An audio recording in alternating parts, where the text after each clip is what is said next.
100 साल बाद कब्र में होंगे।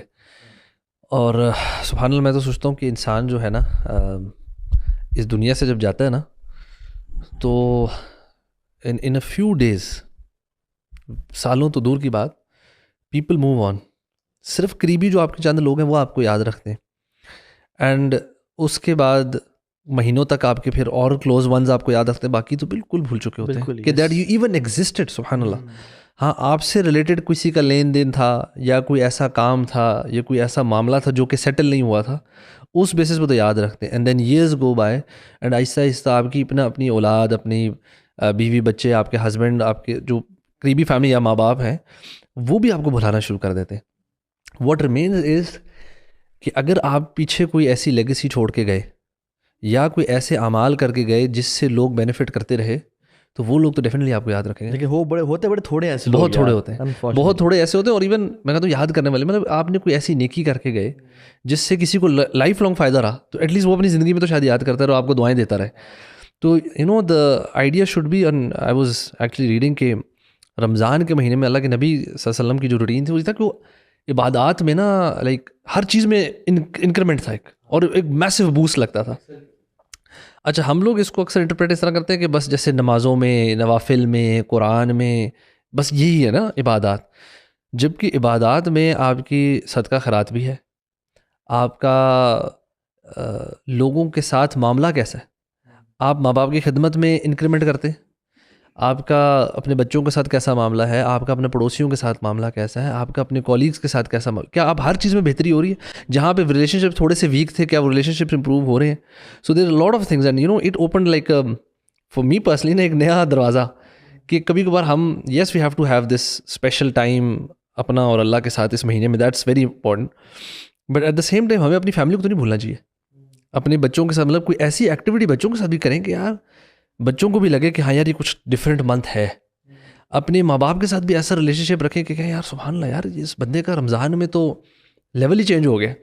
और सुभान अल्लाह, मुझे लगता है कि जब मैं भी ऑफिस वगैरह एनवायरनमेंट काम करता था ना, तो रमज़ान में स्पेशली एक बड़ी कॉमन एक चीज़ होती थी, कहते रोज़े में ना किसी को छेड़ना नहीं है।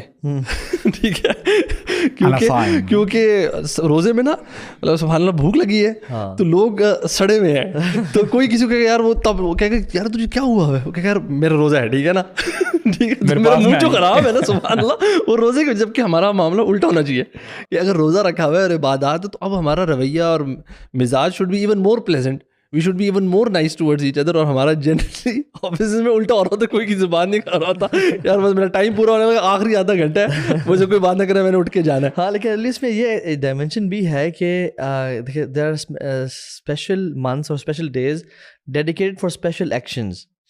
तो यस, जनरली आपका जो लोगों से ताल्लुकात अच्छे होने चाहिए। फॉर एग्जाम्पल कोई शख्स कहता है कि रमज़ान तो एक होलिस्टिक मंथ है, तो मैं अपनी स्पोर्ट्स पे भी बहुत ज़्यादा एक्सर्ट करता हूँ। नहीं, इबादत की मैं कंडीशन बात कर रहा हूँ। इबादत में बंदा करे, लेकिन रिलेशनशिप से मिलने जुलने में ना आई वुड सजेस्ट कि सिला रहमी तक रखें। हाँ, मैं यही कॉल कर दिया, या फॉर एग्जाम्पल किसी से आपने कता ताल्लुक़ की हुई है, रमज़ान इज़ दी मंथ जिसमें आप अपने रिलेशंस को बेहतर कर लें, लेकिन don't indulge too much in meeting या अफ्तार पार्टीज या दूसरों के घर जा रहे हैं, चलो मैं सिला रहमी के लिए सबके साथ जा रहा हूँ, क्योंकि Ramzan should be dedicated towards worship and excelling. मेरा जो कहने का था ना, वो मकसद ये था कि स्पेसिफिकली जो आपकी इमीडिएटली घर वाले हैं ना, जिस घर में जो आप रहते हैं, अगर आपके पेरेंट्स के साथ रहते हैं, अपने बच्चों के साथ रहते हैं, उनके साथ मतलब ये है कि ऐसा ना हो कि रमज़ान आया और आप इतने गायब हो गए अपनी पर्सनल इबादत में कि उनको लगे कि यार इसने तो अपनी जिम्मेदारियां भी छोड़ा है, और ये तो बल्कि उल्टा बर्डन बनना शुरू हो जाए। ये should be that balance is very important. आपने जब भी स्टार्ट ली ना, सुभान अल्लाह, you know it made me think कि बड़ा हैवी स्टार्ट था, सुभान अल्लाह। यानी कभी कभार ऐसा होता है ना कि आप के जहन में ना बहुत सारी प्लानिंग चल रही होती है कि यार मैंने ये करना है, वो करना है, मेरे शाम का स्केजुअल ये है, अगले हफ्ते का मुझे यार ये कमिटमेंट्स हैं। लेकिन सुभान अल्लाह, you know down the line when you hear such realities कि यार ये तो एकदम जो है यानी with the blink of an eye सब कुछ ख़त्म हो सकता है।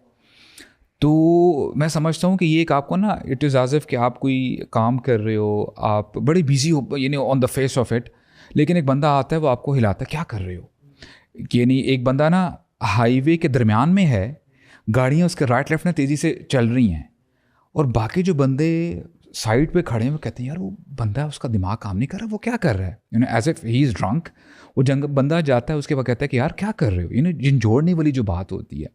तो I think it's very essential at times कि आप ना बातों को समझें और फिर अकॉर्डिंगली ना फिर उसको ना रेप्लिकेट करें, रिफ्लेक्ट करें कि आया मैं क्या कर रहा हूँ। आई मीन सुबहान अल्लाह, ये तो अभी आप बात कर रहे हैं ना कि सालों बाद बंदे भूल जाएंगे या कुछ महीनों बाद भूल जाएंगे यार। सो मच सो कि यानी every now and then we experience the moment the person is dead, he loses his identity. जहाँ पे उसका नाम अबू साद है, मोहम्मद है, अब्दुल्ला है, कहा यह जाता है कि मैयत को अंदर लेके आओ, हमने जनाजा पढ़ना है। I mean all of your followers, जो भी आपकी फॉलोइंग शिप है, जो भी लोग आपको फॉलो कर रहे हैं, आप प्राइम मिनिस्टर हो, जो भी हो, यानी जो भी आप किसी सीट में हो, वो एक ही लम्हे में the moment you know these breaths go away, वो आपकी आइडेंटिटी लूज हो जाती है, आप जो है वो ख़त्म हो जाते हो। तो I think it's about time कि जैसे हमने रमज़ान की बात की ना, मैं समझता हूँ कि रमज़ान का महीना ना बेसिकली हमें ये नहीं बताता, जैसे आपने बताया ना कि यार मैं रोज़े से हूँ, बस मुझे तंग ना करो, मीनिंग कि एक लिमिटेड टाइम फ्रेम है और मैं अपनी घड़ी देखता जा रहा हूँ कि यार कब मगरिब की अजान होगी और मैं अपने पुराने लाइफस्टाइल में आ जाऊँ। No, this month is actually it came to change you, to change your habits, ताकि अगर अल्लाह ताला ने आपकी तकदीर में, आपके नसीब में कुछ साल लिखे हैं, तो ये जो हैबिट आपने बिल्ड की है या कर रहे हो, ये आगे चलती रहे। और मैं पर्सनली मैं ये समझता हूँ कि देखें, सलफ़ सालिहीन के आपको डिफरेंट अकवाल मिल जाते हैं। रसूलुल्लाह सल्लल्लाहु अलैहि वसल्लम की आपको जो लाइफस्टाइल है, and particularly when you talk about Ramzan, यानी वो अपने आप को बड़ा गेयर अप करते थे ऑन अ पर्सनल लेवल कि मैं नेकियों में आगे जाऊँ।